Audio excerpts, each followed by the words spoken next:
pun, orang muda ada pandangannya, orang lama ada pandangannya. Paling-paling orang tua-tua ada kata apa? Aku makan garam lebih pada hang. Hang baru berimuh lagi, hang nak bagi pandangan. Itulah lalu kita kenal buah-buah dengan ayah kita pun kadang-kadang kan. Tapi dari segi apa kita kata pengalaman ni berbeza, pengalaman orang muda dengan pengalaman orang lama, dan itulah yang melahirkan apa yang dinamakan sebagai orang lama berdepan dengan orang yang mahukan pembaharuan. Tidak ada apa yang pelik pun bila saya kata lagu ni. Apa dosanya? Apa salahnya? Itulah dinamikanya. Itulah hayawiyah al-harakah al-islamiyah. Itulah hidupnya, vitalnya gerakan Islam. Kalau kita nak matikan pandangan orang lama, hanya nak pakai orang baru, ataupun kita matikan pandangan orang baru, kita nak pakai pandangan orang lama. Kita kena terima realiti. Kalau kita tak boleh terima realiti dengan menganggap bahawa bila kata saja pandangan berbeza, oh kita pecah. Itu terlalu simplistik. Terlalu simplistik. Saya minta maaf sebagai seorang ahli akademik yang berlatarkan akademik, walaupun saya dah tinggal akademik dah lama, saya tidak boleh menerima simplicity dalam dunia yang bukan black and white hari ini. Dunia ini bukan black and white, bukan putih, bukan hitam. Kena tanya, kalau putih berapa siapa? Awak tak boleh hitam kah? Awak kalau hitam awak kan? Dia kena pergi sampai ke bawah-bawah, peralih sampai ini jawapan aku. Ini hang pilih hitam atau putih macam kamu? Yes or no? Mati dia kan? Antara yes dan no tu banyaklah benda kita nak kena hurai. So, saya memulakan buku ini melalui kerangka ini. Kerana nanti dari kerangka ini lahirlah penyelesaian kepada realiti yang kita sedang hadapi. Terus ini yang paling diminati dan tak ramai yang tertiga. Siapa pernah ambil diploma pendidikan dia tahu? Dia panggil learning curve. Keluk ataupun lekuk, bukan orang sebut lekuk tapi keluk lah, betul lah. Keluk pembelajaran dia panggil learning curve theory. Kadang-kadang dia ringkaskan, dia panggil S curve. Sebab tuan-tuan tengok itu macam S tu. Dia macam huruf S. Tu saya kata, saya tak boleh senang-senang nak cakap benda ni kan. Saya mesti ada asas. Apa asas saya nak cakap ni sedap, dia kata tak boleh. Saya mesti ada benda saya pegang. Nah, learning curve theory ini diadaptasikan. Learning curve theory ini diadaptasikan kepada teori organisasi. Asalnya teori pembelajaran. Tuan-tuan tahu teori pembelajaran ni macam ni. Tuan-tuan masuk kelas, cikgu mula mengajar. Dia ada macam titik yang tuan-tuan akan mula. Kemudian tuan-tuan cuba nak faham, cikgu ajak matematik, apa benda lah cikgu ajak ni. Dia mula naik. Dia cuba, dia interaksi. Interaksi minda dia nak belajar ni. Naik. Tapi kajian menunjukkan sampai entah dia tak lebih. Sampai tuan-tuan kalau sekolah aku ingat kalau kita ada double period matematik ke, cikgu berhenti kan. Sebab dia tahu kalau dia ajar juga, dia menyeksa anak murid dia. Pasal kita tak faham apa tuan-tuan ni dia kata. Sama lah ngaji Arab pun. Mula boleh tengok ini fa'al, ini maf'ul. Dia main 20 minit, dia pening mana fa'al, mana fa'al. Sebab itu dia panggil, dia sampai ke tahap tak kira. Sampai ke tahap tak kira. Maka sebab itu you akan jumpa dia climax. Dia ada climax. Pen tu dah, pointer dah. Jadi ada akademik kan. Climax di sini, climax. Ini kemuncak kita paling boleh terima lah ni. Tapi tuan-tuan jangan lupa. Setelah tuan-tuan sampai climax, tuan-tuan tak lagi lah. Bila tuan-tuan tak pergi, tuan-tuan akan menurun. Masa itu pun eloklah kalau kita mengajar masjid pun kita kena baca tasbih kifarah dan surah tak lagi lah. Hampilah buat main apa pun tak boleh dia. Dia tahap dia habis. Habis ten. Habis sup lah dia kata. Dia tak boleh pergi lah. Nanti dia akan apa kena dengan apa ni? Sebagai sebuah organisasi, saya tidak bercakap sebagai sebuah perjuangan. Jangan tetap akan kekal. Wallahu khairun hafizah wa huwa arhamur rahimin. Saya jelas itu. Saya jelas. Cuma saya bercakap dalam konteks logik apa? Organisasi. Hatta F1 sendiri yang diletakkan sebagai standard yang paling tinggi lah. Hatta F1 sendiri sampai tahap logik organisasi dia akan menurut.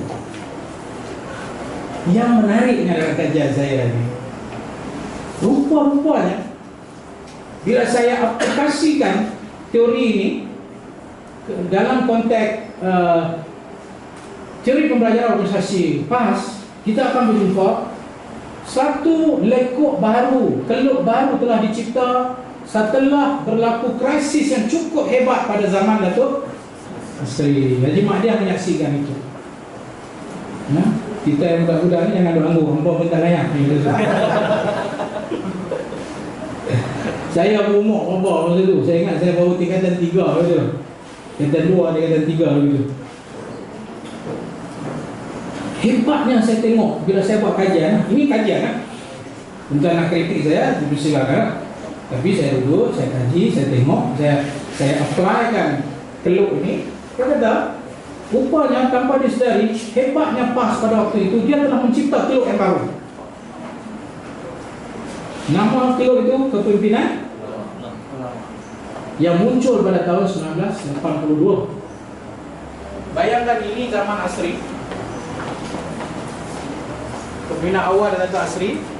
Waktu berlaku krisis, semua orang tahu buku banyak yang buat kajian tentang itu, ya. Menyebabkan waktu itu jatuh itu boleh kita tengok dari segi kursi yang kita dapat di parlimen, jatuh kerajaan, itu indikator lah.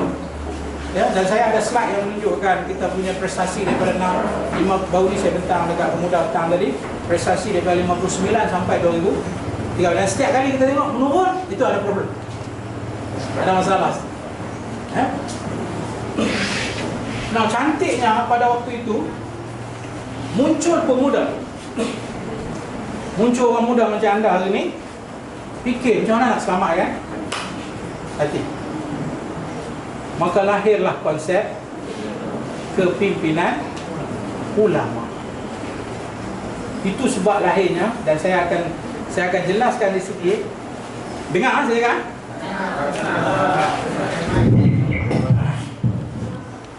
Saya minta maaf lah, saya dah biasa jadi pensyarah ni, saya tak boleh duduk.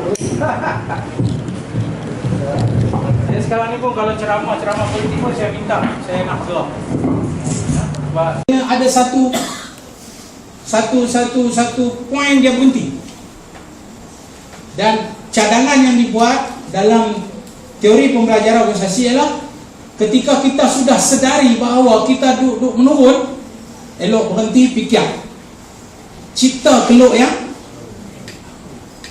create a new curve, not the continuing declining curve. Cipta keluk baru dan bukan cipta keluk yang duk jatuh tu nak penat juga, dia tak boleh pilih. Sebab kita belajar dalam kajian, dia ada panggil saturated point ataupun tepu. Tak boleh pilih. Buatlah apa pun, dia tak boleh pilih. Ya, tepu baik. Ketika saat jatuh ini dengan takdir Allah, kerana ini perjuangan Islam tu. Ini bukan perjuangan milik Haji Yusuf Rawal, Ustaz Fadil, no. Ustaz Hadi, Ustaz Niaziz, bukan. Ini milik Allah. Fallahu khairun hafizah. Maka dia buatlah orang-orang yang berfikir, lagu mana nak selamatkan hati. Maka lahirlah gagasan kepimpinan ulama. Dan panjang penjelasannya dalam buku PAS baru. Kenapa namanya ulama?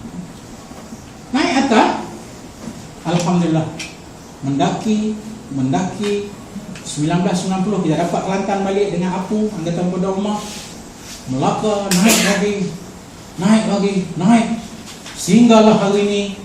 Kalau tanya kepada saya, dengan melihat pengalaman ini, pengalaman keluk yang pertama, kita sekarang sedang berada pada poin. Tuan-tuan boleh bersetuju dengan saya, tuan-tuan boleh tidak bersetuju dengan saya. Nak panggang saya, silakan. Sampai saya hangit pun tak apa. Tapi saya melihat karakter. Jadi pengalaman itu penting. Saya tidak hidup sama Asri, tuan-tuan. Saya tak pernah pun buat interview Datuk Asri. Saya tak pernah buat. Tapi apa? Baca buku bersenerak tentang macam mana Kelantan boleh jatuh. Isu apa? Isu bala. Ini orang Kelantan ada sini. Isu bala. Bala. Oh, puak mu dapat, puak aku tak dapat. Isu apa lagi? Isu perbezaan pandangan, kutuk cawangan. Jadi gara-gara itu, karena Kelantan lah satu-satu negeri yang kita ada pada waktu itu, menyebabkan suasana krisis itu semakin buruk. Nah, bila kita sampai kepada tahap ini, kajian saya juga mendapati ciri-ciri itu sudah mulai muncul. Dan saya tak mau pergi detail daripada itu. Tunggu postmortem PAS Pusat. Kita buat postmortem kekalahan Kedah, dan juga kenapa kita boleh tinggal 21 kursi yang tercorok berbanding dengan kawan-kawan. There must be a reason. Mesti ada sebab. Mana di sini kita tengok macam mana kita boleh ketinggalan waktu itu. Sebab di situ ada karakter-karakter konflik yang menciptanya. Sampai atas ini bukan saya nak salah siapa-siapa, ini bukan kerja saya. Saya hanya menceritakan ni.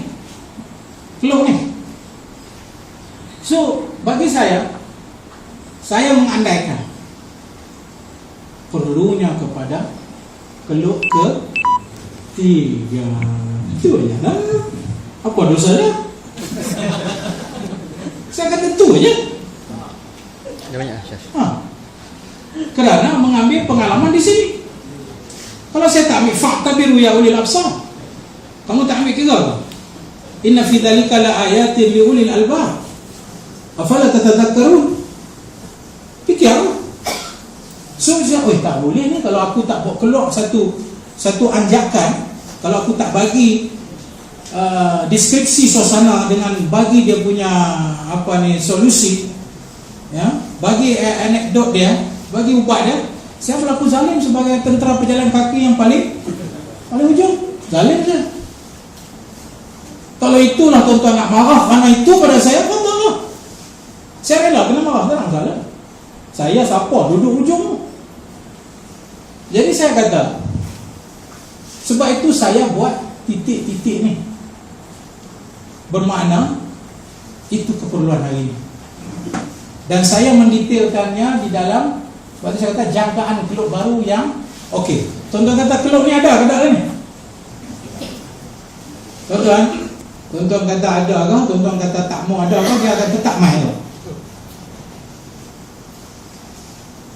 Cuma bezanya, sebagai orang yang kaji konflik, apa yang kita mahu ialah apa?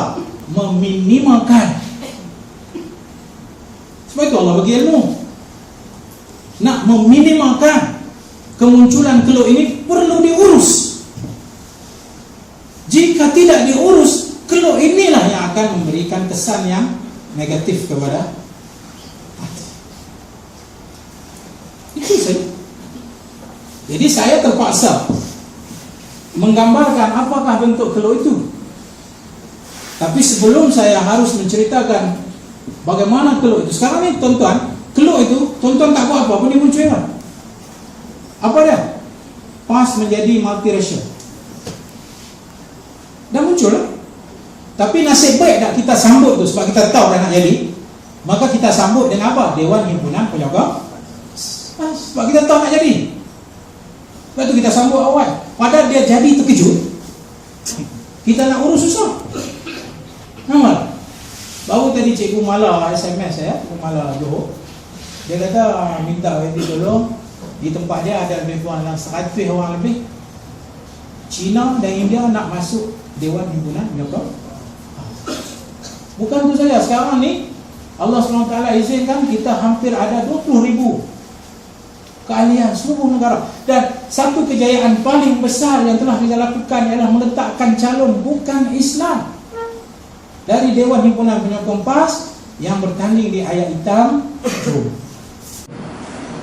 Menasionalkan PAS ni makna apa? Orang salah faham. Buku PAS menuju PAS baru pertama dia kata Ustaz Mujahid nak jadi PAS ni Barisan Nasional. Ini jenis orang yang kepala otak mudah. Ni nak jadi Barisan Nasional. Oh, kita tak boleh. Kita ni parti Islam, mana boleh kita bawa pahaman nasional? Pula dah. Siapa yang nak bawa pahaman nasionalis ni? Hang tak kerti beza ke antara pahaman dengan satu sifat, karakter. Beza tu. Pahaman ideologi. Karakter itu menggambarkan sifat kita dalam realiti apa yang kita ada. Bermakna menasionalkan PAS itu berjadikan PAS sebagai parti aspirasi nasional. Parti dirasakan milik semua orang. Parti yang menggarap persoalan-persoalan ekonomi. Parti yang menggarap persoalan-persoalan rasuah. Parti yang menggarap persoalan penghakiman yang bobrok. Parti yang memberikan gambaran tentang nilai patriotisme yang tulen, nilai cinta kepada negara untuk menyelamatkan negara. Kerana sifat Islam itu ialah apa? Menyelamatkan. Mana yang kata nak jadi nasionalis ni? Itu makna menasionalkan. Dan so, tuan-tuan, secara tabiinya berlaku. Tuan-tuan perasan, dulu mana ada utama PAS lagu negara? Haji Mat dia boleh buktikan. Tapi saya rasa sejak tahun 2008 atau 2007 dulu. Sebab saya salah seorang dalam masyarakat pusat minta supaya mula majlis besar macam ni kena dulu dengan national anthem. Tapi kalau kita tak bagi kesetiaan pada negara ni, kita ni duk berjuang di bumi mana? Negara apa yang kita ada ni? Melaka ni di mana? Bukan di planet Marikh mana? Dia terawang-rawang. Tak, Melaka di mana? Malaysia. Kalau bagi istilah ini dibincang oleh pengkritik gerakan Islam dan politik Islam di Indonesia sejak tahun 80-an lagi. Kita je baru nak lontarkan benda ni. Timbulnya istilah apa? Mengakar bumikan perjuangan. Itu mana? Mengakar bumikan perjuangan. Biar orang ramai rasa dia adalah PAS, itulah aspirasi dia.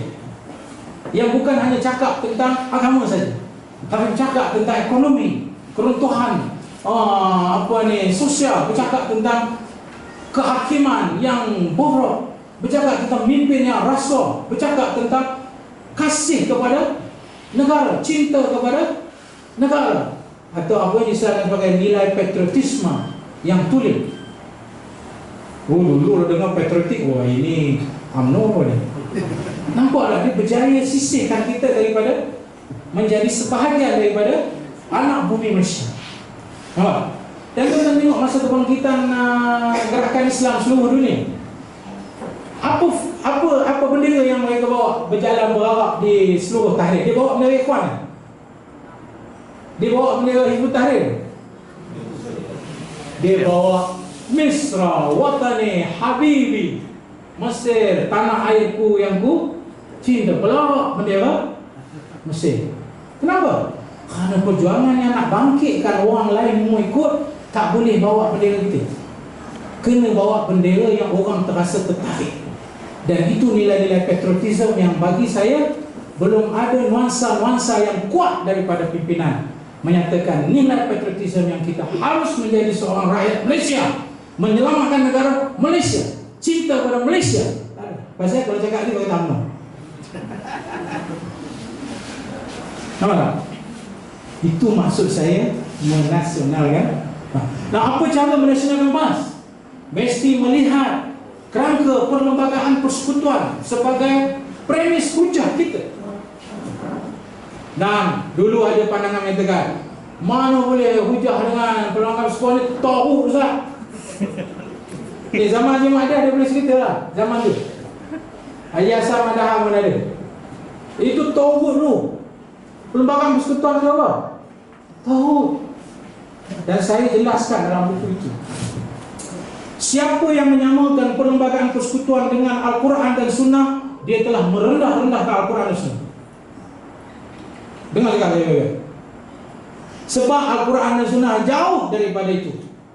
Kalau siapa kata perlembagaan kita adalah Al-Quran dan Sunnah, perlembagaan persekutuan itu nampak sama tarak dengan Al-Quran. Tak betul, tuan. Al-Quran adalah perlembagaan kehidupan, memandu kehidupan dunia dan juga akhirat. Manakala perlembagaan persekutuan, apa yang akhiratnya? Perlembagaan persekutuan ini hanyalah satu kontrak yang dibuat oleh mana-mana negara, yang diikat negara dan juga rakyatnya. Habis dalam Islam tidak ada kan? Oh, tak ada. Habis piagam Madinah ada apa? Kalau Rasulullah kata Quran dan Sunnah cukup, dia perlu dah piagam Madinah? Tak perlu. Tapi kerana ini adalah realiti. Apa kontrak Nabi selaku pemimpin? Nak ikat dengan orang Yahudi, nak ikat dengan orang Islam. Apa tanggungjawab dia kepada rakyat dia? Apa tanggungjawab rakyat kepada negara? Itulah masa lahirnya kontrak yang kita namakan sebagai perlembagaan persekutuan. Itu saja. Kalau tuan-tuan nafikan yang ni, lah sekarang ni kita bergerak ni tahu. Nampak? Yang kami terpekik kelolong dalam parlimen itu kan apa? Kerana nak perlembagaan persekutuan dan rohnya itu dikawal. Apa dia? Roh utama Islam sebagai agama resmi persekutuan. Agama-agama lain bebas untuk diamalkan. Apa roh dalam perlembagaan? Hak untuk berhimpun, hak untuk memberi pandangan, hak untuk bersuara. Artikel 10. Nampak? Tapi nuansa untuk bercakap itu belum ada kekuatan. Hujah dengan karpasing. Dia kata negara Islam ni tak boleh. Kalau kita hujah fiqh, memanglah tak boleh. Dia bukan nak faham fiqh. Tapi kita berhujah apa? Artikel 3, Islam sebagai agama rasmi. Betul. Saya rasa kalau kita hujah tu, karpasing mati. Mati tu makna ada hujah lah. Ada hujah lah. Sebab itu saya kata, kita mesti berligar di atas kepentingan perjuangan kita ini, di mana term of reference kita dalam konteks politik ialah menjadikan perlembagaan persekutuan sebagai maksud menasionalkan. Baik, teruskan. Mengurus perubahan, qabil taghyir, anasir taghyir, kemudian mutaghayyirat dan thawabit. Ya, ada benda dalam fiqh yang kita belajar, benda yang tak berubah. Nama itu thawabit, jamak kepada thabit. Thabit ni benda yang kekal. Akidah tidak berubah. Soal akhlakiyat tidak berubah. Soal ibadat zaman Rasulullah 5 kali satu hari, zaman kita oleh kerana susah, oleh kerana kita dalam mahiman, kita buat 2,5 pula. Tak boleh. Benda itu minat thawabit. Akhlakiyat. Dulu kita tak boleh rasuah, tapi lagi kita dah jauh dengan Rasulullah. Tak apalah kot, boleh lah kot. Tak boleh. Yang haram tetap haram. Al-halal bayyinun wal haramu bayyinun. Benda jelas. Ya, baik. Tapi ada juga yang sawabit tidak banyak, ibu-ibu dan bapa sekalian. Sawabit boleh kira jari. Bab aqaid, bab akhlakiyat, bab ibadat. Itu saja. Tapi bab mutaghayyirat, apa yang qabil litaghayyur, apa yang kita kata changeable, yang boleh berubah, nak sini. Dan inilah antara hikmah syariat yang Rasulullah SAW asaskan. Dan tuan-tuan baca artikel saya yang terkini, menjejaki Rasulullah di Madinah. Satu penulisan yang saya rakamkan dalam perjalanan saya, dan satu lagi Makkah, ya, dan Madinah. Jadi dalam tulisan Madinah saya kata salah satu kejayaan Rasulullah SAW yang paling besar sebagai seorang pemimpin agung, jika nak dibuat perbandingan dengan Raja Rom, dengan Raja Parsi yang hanya mahu dia punya tugu diukirkan besar-besar dengan bayaran yang mahal, dengan penderitaan rakyat, Rasulullah tak perlu itu semua. Rasulullah menjadi hebat dan agung hanya kerana dia meletakkan kepada umat ini satu situasi yang umat ini mampu mendepani zaman. Melalui apa? Melalui Rasulullah SAW membuka seluas-luasnya kepada umat Islam untuk meneroka zaman dia dan dia boleh duduk depan. Dan Raja Rom gagal untuk membuat demikian. Hapus dia, habis dia. Raja Farsi tak boleh buat demikian. Sebab dia penting, tunggu. Tapi Rasulullah mementingkan apa? Apa yang dia nak tinggalkan kepada umat ini. Dan Rasulullah SAW, mesti kita lebih Rasulullah SAW menyatakan apa? Antum a'lamu bi umuri duniakum. Kamu lebih tahu tentang urusan dunia kamu. Bayangkan. Sampai ke satu ketika Rasulullah bagi pandangan tentang kaedah pertanian yang silat. Lalu sahabat yang ambil pandangan Rasulullah itu terkejut. Macam mana Rasulullah boleh silap?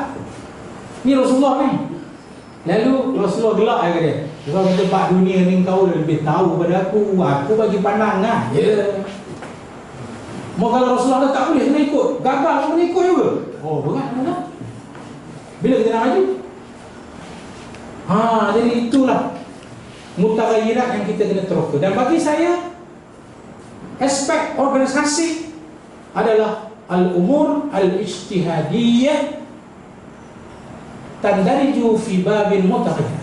Bas. Soal organisasi ialah perkara-perkara yang apa? Mutaghayyirat, yang duduk bawah tajuk benda yang boleh ubah. Kalau tuan-tuan kata sebaliknya, sila bagi kemukakan hujah dan nauji. Hari ini boleh jadi gini, esok boleh jadi gitu terus. Pemikiran tajdid. Inilah isi penting yang menghidupkan pemikiran penulisan buku ini, iaitu proses tajdid yang berlaku. Dan saya gariskan dalam buku itu, tanpa kita buat apa pun proses itu berlaku. Tanpa buat pun berlaku. Kemudian cabaran dan rintangan untuk melakukan tajdid pastinya. Dan kemudian saya menyarankan tajdid dari sudut majlis syura dan eksekutif parti. Baik, majlis syura ini orang kata Ustaz Mujahid dia nak hapuskan kepimpinan ulama. Baca muka surat 119, muka surat 120, muka surat 121. Saya nak memperkukuhkan majlis syura. Mungkin orang kritik, kenapa nak tukar nama? Saya mencadangkan nama Majlis Perundingan Parti. Allah, itu nama tuan-tuan nak gaduh, saya gaduh lah. Tapi yang lebih penting adalah apa? Nak bagi kukuh majlis itu. Apa cadangan saya pengukuhan majlis syura ini? Majlis syura ini seharusnya bebas sebebas-bebasnya. Kerana hanya dengan cara itu dia boleh kawal perjalanan eksekutif. Mursyidul Am tak boleh pegang apa-apa jabatan eksekutif. Mursyidul Am tak boleh pegang jabatan eksekutif. Ahli syura atau majlis perundingan parti ini, dia tidak ada apa-apa pun kepentingan. Malah dia boleh panggil eksekutif untuk bentang kepada dia, memahamkan kepada dia. Yang kedua, eksekutif dengan syura perlu ada satu garis pemisah yang jelas. Jangan syura masuk campur tangan eksekutif. Eksekutif dalam perlembagaan parti dia soal melaksanakan strategi pentadbiran harian. Majlis syura hanya pantau dasar itu berjalan ataupun tidak. Tapi kalau majlis syura pun campur tangan soal eksekutif, majlis syura pun ada di dalam eksekutif, bukankah di situ ada kepentingan? Dan hari ini tuan-tuan boleh buka dalam perlembagaan, ahli Dewan Ulama otomatik menjadi ahli majlis syura. Dewan Ulama ini salah satu daripada eksekutif parti. Serupa macam Dewan Pemuda, Dewan Muslimat, Dewan Ulama. Kemudian diambil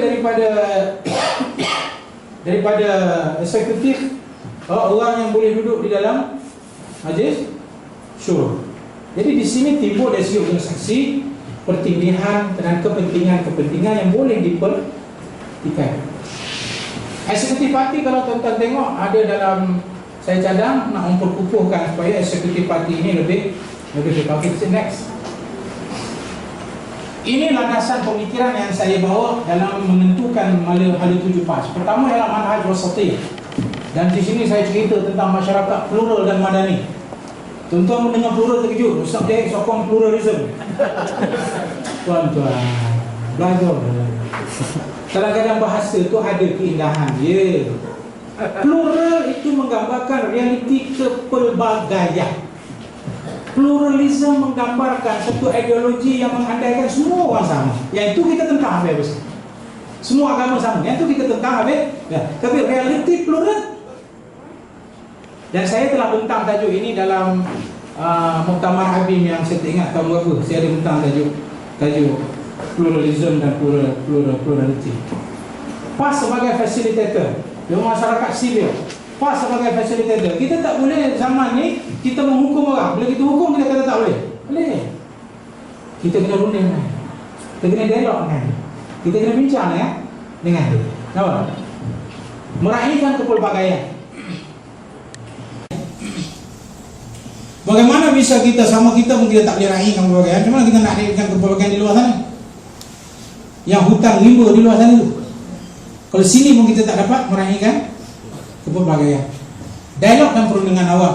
Ini apa yang dinamakan sebagai public consultation and public dialogues. Next. Keperluan fiqh baru. Tawabih mutaghayyirat, fiqh awlawiyat, muwazanat, fiqhul maqasid, fiqhul nusus, fiqhul waqi', lagi terus. Memahami fiqh daulah. Khilafah dan daulah Islamiah. Saya hurai panjang macam mana munculnya istilah daulah setelah jatuhnya khilafah. Islam dan demokrasi. Adakah di sana kompatibel antara Islam dan demokrasi? Oh, yang ni panjang gitu. Sebab itulah apa ni yang di Tunisia itu Rashid Ghannouchi menulis Islam and demokrasi. Nation state, negara bangsa. Kita bukan negara yang tidak ada sempadan, tapi kita adalah negara bangsa. Civil society on present substantive formalistic legalistic. Lagi tuan-tuan pening. Saya tahu tuan-tuan dalam keadaan menurut sekarang. Lebih saya berhenti. Lagi. Ini saya dah sebut. Ciri keluk ketiga menasionalkan PAS. Saya dah cerita dah. PAS menjadi multiracial. Adanya Dewan Himpunan. Dialog antara agama yang saya sendiri engage. Dialog dengan pemikiran liberal ni. Ya. Dalam pemikiran liberal tak kata kamu liberal sesak, kita nak bincang kamu. Tak betul. Kita kena duduk, kita kena bincang dengan dia. Pluralism dan plurality yang saya kata tadi ada beza. Kepimpinan inklusif. Kita mesti mempamerkan sifat kita ini merangkul semua pihak, bukan untuk kelompok tertentu.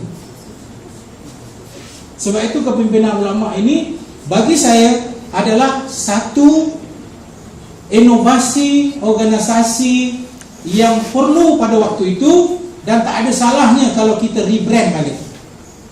Kalau kita tajdidkan semula dengan apa juga nama tanpa hilang dia punya semangat. Dan inilah sensitiviti daerah sensitiviti yang saya sebut tadi. Memperkasakan sumber manusia parti. Saya mencadangkan ada satu jabatan baru yang kita namakan Jabatan Sumber Manusia yang menguruskan hal ehwal semua manusia, termasuklah tarbiyah. Termasuklah tak?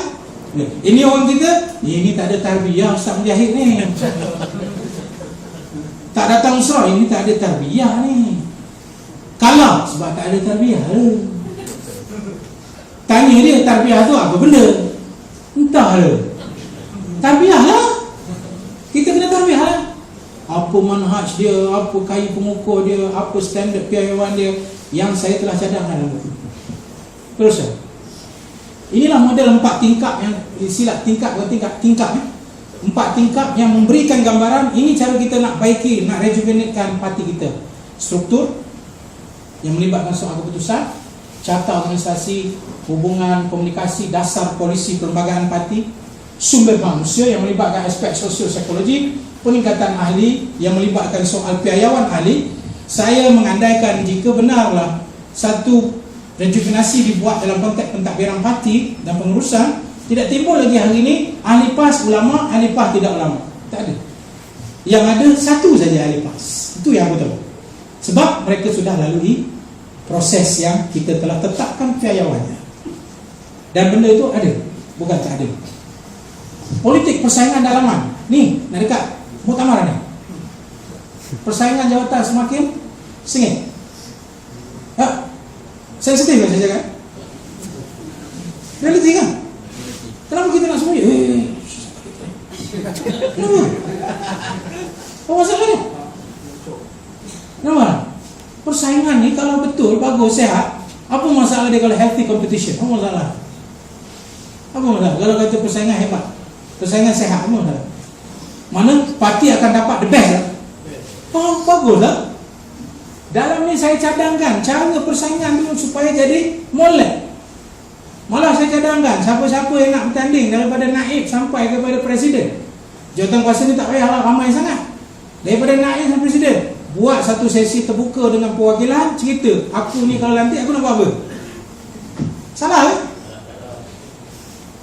Lobby, mana lagi baik pada kita? Melaka berapa Haji Madia, tolong Haji Madia. Ni getah depan.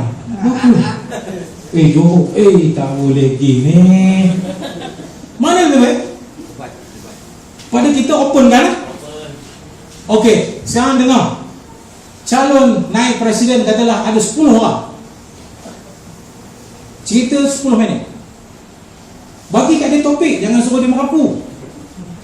Nama, latar belakang, berapa tahun jadi ahli, lepas tu pencapaian apa, kau dah buat apa, kemudian apa kau punya pandangan masa depan, kalau kau jadi naik kau nak buat apa. Fadal, 10 minit. Kalau tuan-tuan blank 10 minit tu nak cakap tu kan. Saya rasa saya layak lah, lama dah ni.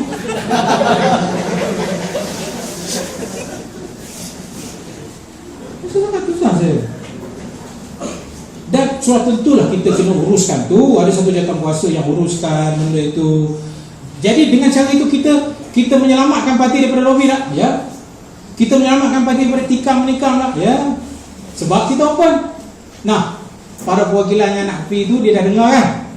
Katalah buat satu siri sebelum muktamar kepada kawasan-kawasan.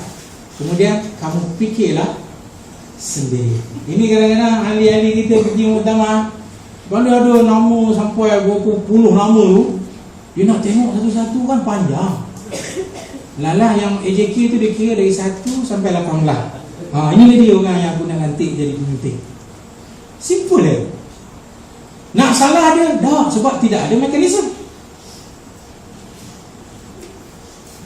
Jadi maknanya ketelusan ini yang kita perlukan.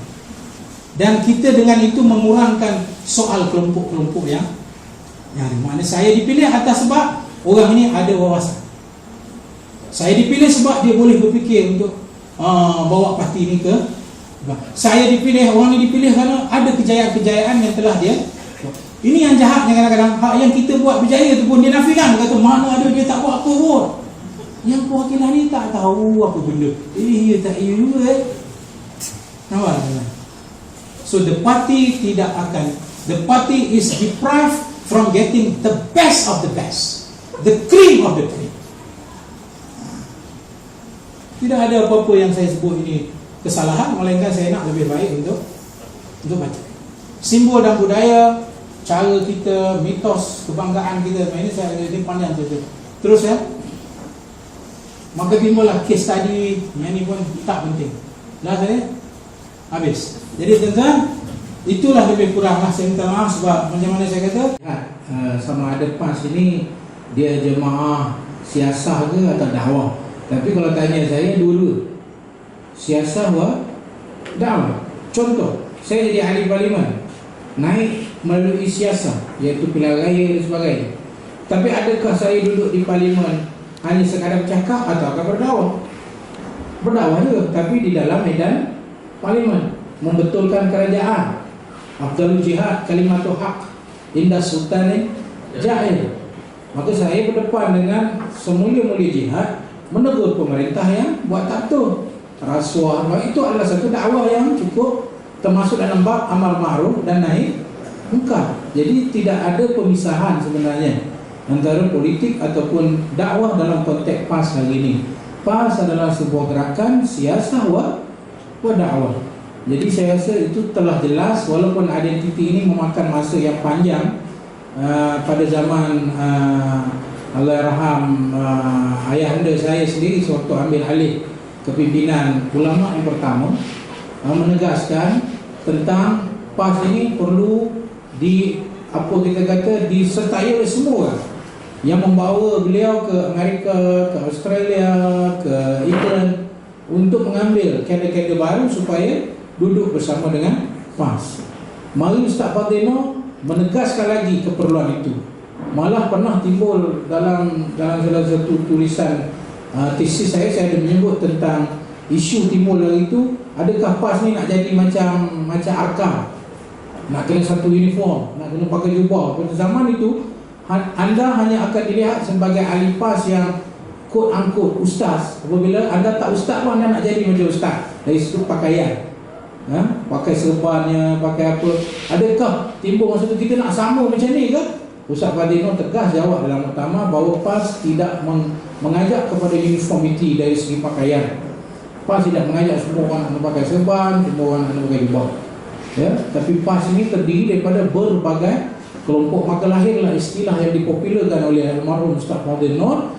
Dan insyaAllah 29 bulan ini saya akan bentang satu paper di Kedah memperingati sempena pemergian Ustaz Fadil Nur almarhum, iaitu pemikiran Ustaz Fadil Nur. Saya akan bentang tentang bagaimana Ustaz Fadil Nur meletakkan asas zaman waktu dia itu untuk diikuti oleh kita yang datang kemudian. Antara lainnya Ustaz Fadil Nur menyatakan bahawa memprofesionalkan ulama dan mengulamakan profesional. Sebab itu dalam buku ini saya menyahut garapan pandangan Ustaz Fadil Nur yang mungkin kemudiannya tidak dilaksanakan, ialah kita ahli PAS hanya perlu ada satu piayawan sahaja keahlian. Dia tak ada ahli PAS ulama, ahli PAS tidak ulama, ahli PAS ustaz, ahli PAS baru nak start contohnya. Tak ada. Yang kita tahu ialah ulama atau tidak ulama itu masalah kedua. Tapi selagi kita ahli PAS, piayawannya hanya satu. Apa piayawannya? Maka kita kena letaklah apa dia kita nak lahirkan ahli PAS, melihat kepada kategori dia daripada pusat, kawasan dan negeri. So tentulah berbeza-beza. Mungkin kita tak dapat buat untuk 800,000 ahli sebab besar sangat. Tapi sekurang-kurangnya kita ambil model yang dibuat, antara ketegasan model Jemaat Islami Pakistan, Maududi yang ketat dia punya syarat piayawan ahli dia yang terbaik itu ketat. Kalau Jemaat Islami, kalau dia tak semayang jemaah sebagai rutin budaya dia tak boleh jadi, dia panggil rukunun. Kalau istilah ikhwan dia panggil al-akh. Kalau Jemaat Islami dia panggil rukunun. Dia tak layak sebab tak semayang jemaah, bukan tak semayang jemaah. Isap rokok ni out lah. Ikhwan dia ada dia punya piayawan, sehingga layak orang itu digelar sebagai akh yang ada standard dia. Dan kita taklah kata nak ikut ikhwan ataupun nak ikut Jemaah Islami, tapi perlu ada tak unsur-unsur piayawan itu? Perlu ada lah. Malah saya mencadangkan secara radikal di sini, pandangan yang agak radikal untuk memastikan the best among the best yang lead kita. Hatta kalau orang tu nak dicalonkan jadi naib ataupun timbalan yang atas-atas, termasuklah AJK Pak Pusat, dia perlu melalui modul-modul kepimpinan yang tertentu. Ya, tuan-tuan mungkin kata ini mustahil Ustaz, tapi kita kena start somewhere. Kita kena bermula. Jadi kalau tuan-tuan pimpinan pemuda yang dia disambut idea ni, mungkin kita boleh buat. Bermakna bila kita nak dicalonkan sebagai AJK Pak Pusat, daripada AJK sampai ke Presiden, dia kena lalui ini. Tapi cara piayawan kita untuk pilih pemimpin apa? Siapa yang banyak ceramah turun, dia lah yang terbaik. Dan siapa ceramah yang paling semangat, dia lah yang boleh memimpin kita. Betul ke? Pemimpin terbaik di dunia adalah pengucap yang paling teruk sekali. Pemimpin yang terbaik dunia, Winston Churchill ni, cakap pun gagak-gagak, tapi dia pemimpin yang terbaik. Sebab kita tidak boleh nak dapat semua ciri dalam satu masa. Jadi maksud saya itulah, bila saya kata piayawan ini perlu serius untuk kita lay down. Mungkin mursyid boleh bantu kita, kepakaran ulama-ulama dalam mursyid, dari segi meletakkan piayawan mengikut kategori-kategori, tak semua lah, supaya yang lead kita ini adalah yang the best.